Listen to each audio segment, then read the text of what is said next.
தஞ்சாவூர் மாவட்டம் பட்டுக்கோட்டை வட்டம் திருச்சிற்றம்பலம் கிராமத்தில் மிகவும் பழமையான ஸ்ரீ புராதன வனேஸ்வர சுவாமி ஆலயம் அமைந்துள்ளது.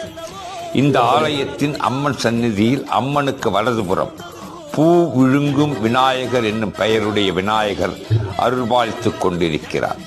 பக்தர்கள் தங்களது காரியங்கள் நிறைவேறுமா நிறைவேறாதா என்று வேண்டிக் கொண்டு பூ விழுங்கும் விநாயகரின் இரு செவிகளிலும் உள்ள துவாரங்களில் பூக்களை செருகி வைப்பார்கள். அவர்கள் நினைத்து வைத்த காரியம் நிறைவேறும் என்றால் செவி துவாரங்களில் செருகிய பூக்கள் உள்ளே சென்றுவிடும். காரியங்கள் நிறைவேறாது என்றால் செவிகளில் வைத்த பூக்கள் அப்படியே வைத்தவாறு இருக்கும். இது இன்றும் நடந்து வருகிறது.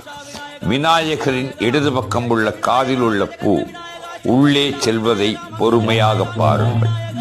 அப்படின்னு